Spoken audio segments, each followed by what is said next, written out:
ಪ್ರಿಯರಾದವರ, ಯೇಸು ಕ್ರಿಸ್ತನ ನಾಮದಲ್ಲಿ ನಿಮಗೆ ನನ್ನ ಪ್ರೀತಿಯ ವಂದನೆಗಳು. ಹೇಗಿದ್ದೀರಾ? ಚೆನ್ನಾಗಿದ್ದೀರಾ? ಸಂತೋಷವಾಗಿ ಇದ್ದೀರಾ? ಎಲ್ಲಿ ಒಂದು ಅರಮನೆಯ ಮುಂದೆ ನಿಂತಿದ್ದೀರಲ್ಲ ಎಂದು ನೋಡುತ್ತೀರಾ? ವಿಶ್ವ ಪ್ರಖ್ಯಾತಿ ಹೊಂದಿದಂಥ ಒಂದು ಅರಮನೆ, ಇಂಗ್ಲೆಂಡ್ ದೇಶದಲ್ಲಿ ಲಂಡನ್ ಮಹಾನಗರದಲ್ಲಿ ಇರುವಂಥ ಬಕಿಂಗ್ಹ್ಯಾಮ್ ಅರಮನೆ. ಅಂದರೆ ಇಂಗ್ಲೆಂಡ್ ರಾಜ ಕುಟುಂಬಕ್ಕೆ ಸೇರಿದಂಥ ಅರಮನೆಯ ಮುಂದೆ ನಿಂತು ನಾನು ನಿಮ್ಮೊಟ್ಟಿಗೆ ಮಾತನಾಡುತ್ತಾ ಇದ್ದೇನೆ. ಈ ಅರಮನೆಯಲ್ಲಿ 775 ಕೋಣೆಗಳು ಉಂಟಂತೆ. ನೋಡಿದಿರಾ ಎಷ್ಟು ಕೊಠಡಿಗಳಿವೆ? ಅವರು ಮಲಗುವುದಕ್ಕೆ ಅನೇಕ ಕೊಠಡಿಗಳು, ಕೆಲಸದವರಿಗೆ ಅನೇಕ ಕೊಠಡಿಗಳಿವೆ. ಬೇರೆ ದೇಶದವರು ಬರುವಾಗ ತಂಗುವುದಕ್ಕೆ ಕೊಠಡಿ ಇದೆ, ಹಾಗೆ ಸಂಧಿಸುವುದಕ್ಕೆ ಕೊಠಡಿ ಇದೆ. ಇದರ ಒಂದು ಭಾಗದಲ್ಲಿ ನೀವು ನೋಡುವುದಾದರೆ ಆ ರಾಜವಂಶಸ್ಥರು ಪ್ರಯಾಣ ಮಾಡುವ ಚಾರಿಯಟ್ಸ್, ಅಂದರೆ ರಥಗಳು, ಹಾಗೆ ಕುದುರೆಗಳು, ದೊಡ್ಡ ದೊಡ್ಡ ಕುದುರೆಗಳು ಇವೆ. ಅವರು ಹೋಗುವಂಥ ಕಾರ್ಗಳು ಅದನ್ನೆಲ್ಲ ಇಟ್ಟಿದ್ದಾರೆ. ಹೋಗಿ ಅದನ್ನೆಲ್ಲ ನೋಡುವಂಥ ಅವಕಾಶ ನನಗೆ ಒಮ್ಮೆ ಸಿಕ್ಕಿತು. ಈ ಅರಮನೆ ನೋಡಲು ಲೋಕದ ಅನೇಕ ಭಾಗಗಳಿಂದ ಲಕ್ಷಗಟ್ಟಲೆ ಜನರು ಪ್ರತಿನಿತ್ಯ ಇಲ್ಲಿಗೆ ಬರುತ್ತಾರೆ. ದೊಡ್ಡ ಜನರ ಗುಂಪನ್ನು ನೋಡುತ್ತೀರಲ್ಲ, ಒಂದು ಅರಮನೆ ನೋಡುವುದಕ್ಕೆ ಇಷ್ಟು ಜನರು ಬರುತ್ತಾರೆ. ಈಗ ಇನ್ನೊಂದು ಅರಮನೆಯ ಕುರಿತಾಗಿ ನಾನು ನಿಮಗೆ ಹೇಳುತ್ತೇನೆ. ದೇವರು ನಿಮಗಾಗಿ ಸಿದ್ಧ ಮಾಡುತ್ತಾ ಇರುವಂತ ಒಂದು ಅರಮನೆ. 1 ಕೊರಿಂಥ 2ನೇ ಅಧ್ಯಾಯ 9ನೇ ವಾಕ್ಯದಲ್ಲಿ, ದೇವರು ತನ್ನನ್ನು ಪ್ರೀತಿಸುವವರಿಗಾಗಿ ಸಿದ್ಧ ಮಾಡಿರುವಂಥದ್ದೆಲ್ಲವನ್ನು ಕಣ್ಣು ಕಾಣಲಿಲ್ಲ, ಕಿವಿ ಕೇಳಲಿಲ್ಲ, ಅದರ ಭಾವನೆಯು ಮನುಷ್ಯನ ಹೃದಯದಲ್ಲಿ ಹುಟ್ಟಲಿಲ್ಲ. ಮನುಷ್ಯರು ಕಟ್ಟಿರುವಂತ ಈ ಅರಮನೆಯನ್ನು ನೋಡುವುದಕ್ಕೆ ಇಷ್ಟೊಂದು ಬ್ರಹ್ಮಾಂಡವಾಗಿ ಇದೆ. ಅದನ್ನು ಅನೇಕ ಜನರು ಬಂದು ನೋಡುತ್ತಾರೆ.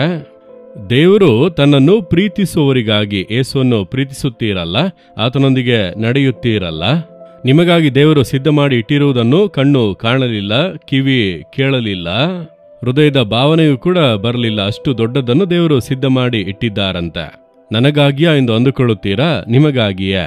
ಯೇಸುವನ್ನು ಪ್ರೀತಿಸಿ ಆತನ ಬಳಿ ನಿಮ್ಮ ಪಾಪಗಳನ್ನೆಲ್ಲ ಅರಿಕೆ ಮಾಡಿ ಆತನ ರಕ್ತದಿಂದ ತೊಳೆಯಲ್ಪಟ್ಟು ಆತನ ಮಕ್ಕಳಾಗಿ ಹಿಂಬಾಲಿಸುತ್ತಾ ಇದ್ದೀರಲ್ಲ, ನಿಮಗಾಗಿ ದೇವರು ಏನು ಸಿದ್ಧ ಮಾಡಿ ಇಟ್ಟಿದ್ದಾರೆ ಎಂದು ಅಂದುಕೊಳ್ಳುತ್ತೀರಾ?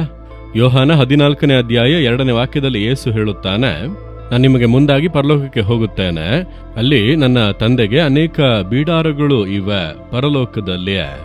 ನಿಮಗಾಗಿ ನಾನಲ್ಲಿ ಸ್ಥಳವನ್ನು ಸಿದ್ಧ ಮಾಡುತ್ತೇನೆ. ಸಿದ್ಧ ಮಾಡಿದ ನಂತರ ನೀವು ಕೂಡ ನನ್ನ ಜೊತೆಗೆ ಇರುವಂತೆ ನಿಮ್ಮನ್ನು ಕರೆದುಕೊಂಡು ಹೋಗುವುದಕ್ಕೆ ಪುನಃ ಬರುತ್ತೇನೆ. ಹಾಗಾದ್ರೆ ದೇವರು ನಮಗೋಸ್ಕರ ಪರಲೋಕದಲ್ಲಿ ಸಿದ್ಧ ಮಾಡಿರುವಂಥದ್ದು ಏನು? ನಾವು ಅಲ್ಲಿ ವಾಸ ಮಾಡುವುದಕ್ಕೆ, ತಂಗುವುದಕ್ಕಾಗಿರುವಂತ ಅರಮನೆ. ಮನುಷ್ಯರು ಕಟ್ಟಿರುವುದೇ ಇಷ್ಟು ದೊಡ್ಡದಾಗಿರುವುದಾದರೆ ಇನ್ನು ಪರಲೋಕದಲ್ಲಿ ದೇವರು ಕಟ್ಟಿರುವಂಥದ್ದು ಎಷ್ಟು ದೊಡ್ಡದಾಗಿರುತ್ತದೆ? ಅದನ್ನು ದೇವರು ಚಿನ್ನದಿಂದ, ಹಲವು ಮುತ್ತುಗಳಿಂದ, ಹಾಗೆ ವಜ್ರದಿಂದ ಹೇಳುವುದಕ್ಕೆ ಆಗದು.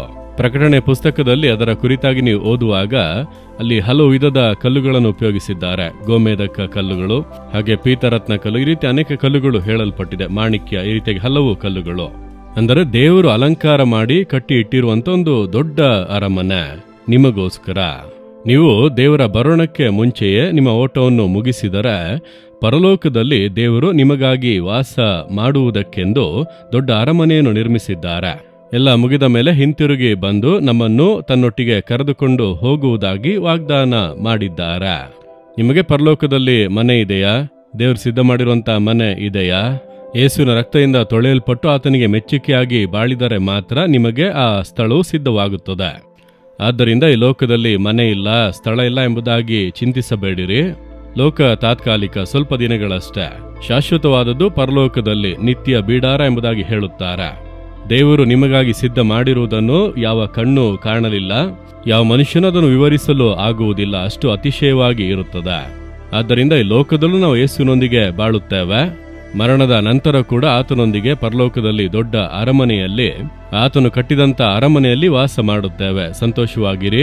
ಆ ನಿಶ್ಚಯ ನಿಮಗೆ ಇದ್ದರೆ ನೀವು ಈ ಲೋಕದಲ್ಲಿರುವಂತಹ ಕಷ್ಟಗಳ ಕುರಿತಾಗಿ ಚಿಂತಿಸುವುದಿಲ್ಲ. ಇದು ಸ್ವಲ್ಪ ಕಾಲ ತಾನೇ. ಈ ಕಷ್ಟಗಳನ್ನು ದಾಟಿ ಮುಂದೆ ಸಾಗುತ್ತಾ ಇರಬಹುದು. ಒಂದು ದಿನ ಬರಲಿದೆ, ನಾನು ಪರಲೋಕದಲ್ಲಿ ದೇವರೊಂದಿಗೆ ಇರುತ್ತೇನೆ ಎಂಬಂತ ಸಂತೋಷ ಉಂಟಾಗುತ್ತದೆ. ಅದು ನಿಮ್ಮನ್ನು ಸಂತೈಸಿ, ಧೈರ್ಯಪಡಿಸಿ, ಸಂತೋಷ ಪಡಿಸುತ್ತದೆ. ಅಂತ ಸಂತೋಷ ನಿಮಗೆ ಇದೆಯಾ? ಹಾಗಾದರೆ ಹೇಳಿರಿ, ದೇವರೇ, ನನಗೋಸ್ಕರ ನೀವು ಸಿದ್ಧ ಮಾಡುತ್ತಾ ಇರುವ, ಪರಲೋಕದಲ್ಲಿ ನೀವು ಕಟ್ಟುತ್ತಾ ಇರುವಂತ ದೊಡ್ಡ ಮನೆಗೋಸ್ಕರ ನಿಮಗೆ ಸ್ತೋತ್ರ. ಅದರೊಳಗೆ ಬರುವುದಕ್ಕೆ ನಾನು ಆಸಕ್ತಿಯಿಂದ ಕಾದಿದ್ದೇನೆ. ಈ ಲೋಕದ ಕಷ್ಟಗಳು, ಇಕ್ಕಟ್ಟುಗಳು ಯಾವುದು ನನ್ನನ್ನು ಕದಲಿಸದು, ನೀವು ಉಂಟು ಮಾಡಿದಂಥ ಮನೆಯೊಳಗೆ ಬಂದು ವಾಸ ಮಾಡುವುದಕ್ಕೆ ನನ್ನನ್ನು ಅರ್ಪಿಸುತ್ತೇನೆ. ಯೇಸುವಿನ ನಾಮದಲ್ಲಿ amen, amen. Jesus redeem Kannada YouTube channel ಅನ್ನು ಸಬ್ಸ್ಕ್ರೈಬ್ ಮಾಡಿ. ಸಬ್ಸ್ಕ್ರೈಬ್ ಬಟನ್ ಕ್ಲಿಕ್ ಮಾಡಿ ಮತ್ತು ಬೆಲ್ ಬಟನ್ ಒತ್ತಿ. ಅನುದಿನ ಕಾರ್ಯಕ್ರಮದ ಮಾಹಿತಿ ಪಡೆಯಿರಿ.